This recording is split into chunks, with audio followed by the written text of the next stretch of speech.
المكتب التعاوني للدعوة والإرشاد وتوعية الجاليات بتندحة يقدم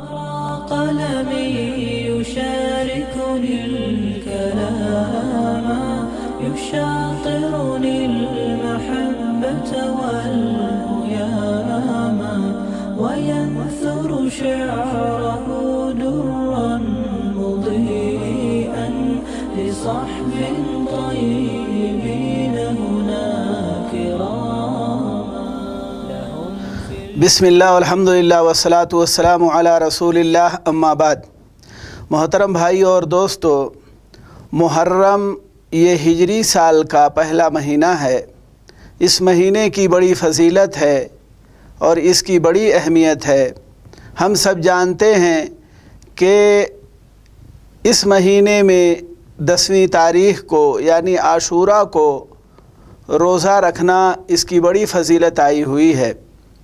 نبی کریم صلی اللہ علیہ وسلم سے سوال کیا گیا عاشوراء کے روزے کے بارے میں، تو آپ صلی اللہ علیہ وسلم نے فرمایا کہ میں اللہ سے امید کرتا ہوں کہ اللہ تعالیٰ اس روزے کے بدلے پچھلے سال کے گناہوں کا کفارہ بنا دے گا، یعنی 1 سال کے گناہ معاف ہوتے ہیں ایک دن کا روزہ رکھنے سے، یعنی پچھلا جو سال ہے اس کے سارے گناہ معاف ہو جاتے ہیں۔ یاد رہے، یہ جو گناہ معاف ہوتے ہیں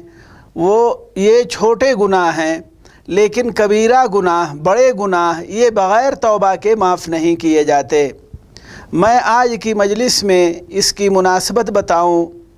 اس کی مناسبت یہ ہے، یہ روزہ کیوں رکھا جاتا ہے عاشوراء کا، کہ جب نبی کریم صلی اللہ علیہ وسلم ہجرت کر کے مدینہ گئے تو وہاں دیکھا کہ یہودی عاشوراء کے دن روزہ رکھتے ہیں، تو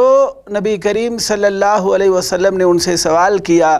کہ آخر تم اس دن روزہ کیوں رکھتے ہو؟ تو انہوں نے کہا کہ آج کے دن اللہ تعالیٰ نے موسیٰ علیہ السلام کو فرعون سے نجات دیا تھا، اس لیے ہم اللہ کے شکر کے طور پر اس دن کا روزہ رکھتے ہیں۔ میرے بھائی اور دوستو، نبی کریم صلی اللہ علیہ وسلم نے فرمایا کہ ہم ان سے موسیٰ کے تعلق سے زیادہ حقدار ہیں۔ تو میرے بھائی اور دوستو، یہ جو عاشوراء کا روزہ رکھا جاتا ہے، یہ اس کی مناسبت یہ ہے کہ اللہ تعالیٰ نے اس دن موسیٰ علیہ السلام کو فرعون اور اس کے لشکر سے نجات دیا تھا، اس لیے اللہ کے شکر کے طور پر روزہ رکھا جاتا ہے۔ اس کا واقعہ کربلا سے کوئی لینا دینا نہیں ہے، جیسا کہ آج عام کیا جا رہا ہے، اور یہ بات باور کرائی جا رہی ہے کہ جو ہے یہ واقعہ کربلا سے اس کا تعلق ہے۔ میرے بھائی اور دوستو، ایسا نہیں ہے، بلکہ مناسبت جو اس روزے کی ہے وہ یہ ہے کہ اللہ تعالیٰ نے اس دن حضرت موسیٰ علیہ السلام کو فرعون سے نجات دیا تھا، اور یہ اتفاق ہے کہ اس دن جو ہے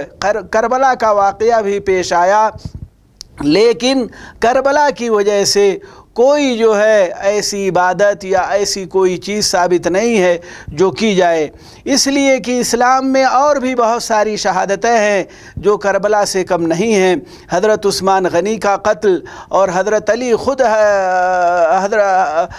حضرت حسین کے والد محترم حضرت علی کا شہید کیا جانا، اور اس سے پہلے جو ہے حضرت عمر کا شہید کیا جانا، حضرت حمزہ رضی اللہ تعالی عنہ جو نبی کریم صلی اللہ علیہ وسلم کے چچا تھے، ان کی بھی شہادت کا واقعہ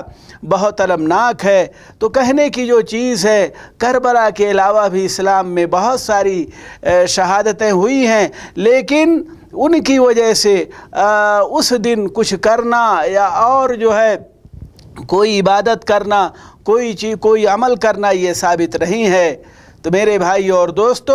یہ چیز ذہن میں رکھیں کہ واقعہ کربلا کا عاشوراء سے کوئی تعلق نہیں ہے، بلکہ اس دن کا جو روزہ رکھا جاتا ہے وہ صرف اور صرف اس لیے رکھا جاتا ہے کہ نبی کریم صلی اللہ علیہ وسلم نے ہمیں رکھنے کا حکم دیا ہے،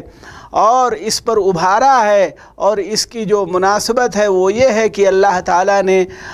موسیٰ علیہ السلام کو فرعون اور اس کے لشکر سے نجات دیا تھا۔ اللہ تعالیٰ سے دعا ہے کہ اللہ تعالیٰ ہمیں ہر طرح کی گمراہی، بدعات و خرافات اور ضلالت سے بچائے۔ آمین۔ وصلی اللہ وسلم علی نبینا محمد۔